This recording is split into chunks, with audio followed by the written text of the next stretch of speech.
Assalamualaikum warahmatullahi wabarakatuh. Perkenalkan, nama saya Ahmad Reza dengan NIM 19060066. Saya berasal dari jurusan Ilmu Ekonomi UNP. Baik, saya akan menjelaskan tentang teori klasik dari matkul Sejarah Pemikiran Ekonomi. Teori klasik yang dikembangkan oleh Adam Smith. Aliran yang dikembangkan oleh Adam Smith disebut dengan aliran klasik karena gagasan yang ia tulis sudah banyak dibahas dan dibicarakan oleh para pakar ekonomi lainnya. Pembahasan Smith bersifat mikro dengan penekanan pada penentuan harga. Ia menguraikan masalah pembangunan dan kebijakan ekonomi. Pendekatan yang ia gunakan adalah pendekatan detektif digabung dengan penjelasan historis. The Wealth of Nations, buku yang ditulis dalam Adam Smith pada tahun 1776 sebagai perancang pertama perkembangan ilmu ekonomi. Oleh sebab itu, ia diberi sebagai gelar Bapak Ilmu Ekonomi. Pemikiran Smith sejalan dengan kaum fisiokrat menganggap produksi barang dan jasa sebagai sumber utama kemakmuran negara. Perbedaan pandangan Smith dengan fisiokrat yaitu pada penekanan faktor yang paling dominan pada perkembangan negara. Dengan alasan alam dan tanah tidak ada, artinya jika tidak ada sumber daya manusia yang dapat mengolahnya. Smith juga sering mengkritik kebijakan kaum merkantilisme yang menetapkan tarif yang tinggi untuk melindungi industri dalam negeri. Adapun penjelasan yang pertama yaitu hakikat manusia serakah. Kenyataannya manusia hakikatnya memiliki sifat serakah. Sudah dikenal dari pemikir-pemikir masa Yunani kuno, terutama oleh Plato. Pemikiran tersebut juga dilontarkan oleh Bernard de Mandeville pada tahun 1670 sampai tahun 1733. Smith juga percaya bahwa pada hakikatnya manusia rakus, egoistis, selalu ingin mementingkan diri sendiri. Walaupun asumsi Mandeville dan Smith sama, namun kalkulasi mereka seperti langit dan bumi. Mandeville menganggap sifat rakus manusia memberikan dampak negatif pada sosial dan ekonomi agar dampak ini tidak terlalu berlebihan. Mandeville mengizinkan adanya campur tangan pemerintah dalam perekonomian. Tetapi Smith berpendapat sifat egoistis manusia tidak akan mendatangkan kerugian, justru akan memacu pertumbuhan ekonomi dan pembangunan secara keseluruhan. Menurut Smith, tindak tunduk manusia pada umumnya didasarkan pada kepintaran diri sendiri, bahkan belas kasihan atau pri kemanusiaan. Mekanisme pasar bebas. Smith menghendaki pemerintah tidak terlalu ikut campur tangan dalam mengatur perekonomian. Karena menurutnya jika terlalu banyak campur tangan pemerintah, pasar justru akan mengalami distorsi yang akan membawa perekonomian pada ketidakefisienan dan ketidakseimbangan. Bekerjanya mekanisme pasar yang sangat sederhana, tapi itu sangat ampuh. Dengan cara apapun tiap-tiap orang mengerjakan sesuatu berdasarkan pada kehendak pribadi, tapi hasil yang dapat selaras dengan kepentingan masyarakat, dan itu berarti tiap orang berusaha memajukan masyarakat. Pandangan Smith kemudian telah menandai suatu perubahan yang sangat revolusioner dalam pemikiran ekonomi. Di masa sebelumnya, yaitu masa merkantilisme, negara ditempatkan yang di atas individu. Malah menurut ajaran klasik dan fisiokrat adalah kepentingan individu lah yang mesti diutamakan. Bahkan tugas negara lah untuk menjamin terciptanya kondisi bagi setiap orang untuk bebas bertindak melakukan yang terbaik bagi diri mereka masing-masing.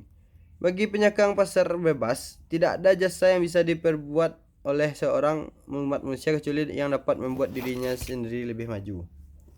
Yang ketiga itu teori nilai. Menurut Smith, barang mempunyai dua nilai, yaitu nilai guna dan nilai tukar.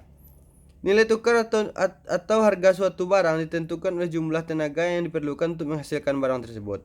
Smith menyatakan untuk mengukurnya, yang dicurahkan untuk menghasilkan barang dan jasa tidak bisa diukur dari jam dan hari kerja saja. Hal itu karena keterampilan setiap orang itu tidak sama. Untuk itu ia menggunakan harga labor sebagai alat ukur, yaitu upah yang diterimanya dalam menghasilkan barang tersebut. Menurut Smith, hubungan antara nilai guna dan nilai tukar suatu barang yang mempunyai nilai guna tinggi terkadang tidak mempunyai nilai tukar suatu barang yang mempunyai nilai tukar yang sangat tinggi, tapi tidak begitu berfaedah dalam kehidupan. Yang keempat yaitu teori pembagian kerja. Dalam tulisan-tulisannya, Smith cukup banyak memberikan perhatian pada produktivitas tenaga kerja. Dari hasil pengamatannya yang cukup mendalam, Smith mengumpulkan kesimpulan bahwa produktivitas tenaga kerja dari hasil pengamatannya dapat ditingkatkan melalui pembagian kerja. Pembagian kerja yang akan mendorong spesialisasi. Orang akan memilih mengerjakan yang terbaik sesuai dengan keahlian atau kemampuannya masing-masing. Adanya spesialisasi berarti setiap orang tidak perlu menghasilkan setiap barang yang dibutuhkan secara sendiri-sendiri. Akan tetapi hanya menghasilkan suatu jenis barang saja. Kelebihan barang atas kebutuhan sendiri itu tidak dipertukarkan. Yang kelima itu teori akumulasi kapital. Setiap orang berkeinginan untuk meningkatkan kesejahteraan. Peningkatan kesejahteraan bisa diperoleh dengan meningkatkan laba. Smith menjelaskan cara terbaik untuk mendapatkan kesejahteraan ialah dengan melakukan investasi, yaitu membeli mesin-mesin atau peralatan. Dengan mesin-mesin dan peralatan yang lebih canggih, maka produktivitas labor semakin meningkat. Peningkatan produktivitas labor ini berarti peningkatan produksi perusahaan. Jika semua perusahaan melakukan hal yang sama, output nasional yang juga berarti kesejahteraan masyarakat akan meningkat pula. Smith menganggap pentingnya arti akumulasi kapital bagi pembangunan ekonomi, maka sistem ekonomi yang dianut sesuai dengan pemikiran Smith. Selain sering disebut liberal, Smith juga sering disebut sistem ekonomi kapitalisme. Yang keenam yaitu pengaruh pandangan Adam Smith. Pengaruh pandangan pemikiran Adam Smith sangat luas. Hampir semua pembahasan di bidang ekonomi dikaitkan dengan pandangan Smith. Menurut paham hedonisme, tujuan hidup manusia di dunia ini adalah mencari kenikmatan hidup yang sebesar-besarnya. Kemudian melahirkan paham ultraliberalisme yang dikembangkan oleh Jeremy Bentham pada tahun 1748 sampai tahun 1832 dan didukung oleh J.S. Mill. Menurut mereka, semua aktivitas manusia baik ekonomi, moral, sosial, politik harus diserahkan demi tercapainya jumlah produksi paling banyak untuk ke sebanyak orang mungkin. Yang ketujuh yaitu Adam Smith atau pendapat Nabi Muhammad.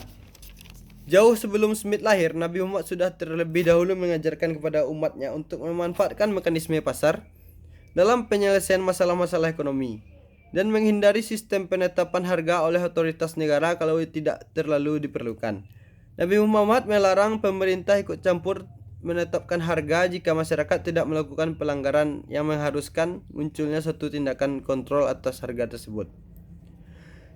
Dari Yusuf Qaradawi, M. Umar Hafta 2000. Islam menganjurkan penggunaan mekanisme pasar dan menghindari penetapan harga yang tidak perlu dilakukan oleh pemerintah. Nabi menjawab, sesungguhnya Allah yang menentukan harga dan menahan rezeki kepada orang yang kehendakinya, serta memberikan rezeki kepada orang yang disukainya. Walaupun Islam telah menganjurkan hal tersebut jauh sebelum Adam Smith menulis The Wealth of Nations tahun 1776, tetapi harus diketahui bahwa ada kalanya pemerintah boleh menggunakan kebijakannya dalam kondisi khusus, terutama jika kebijakan tersebut dipandang lebih adil. Baiklah, hanya itu yang bisa saya sampaikan tentang teori klasik dari Adam Smith. Kalau ada kata yang salah mohon dimaafkan. Assalamualaikum warahmatullahi wabarakatuh.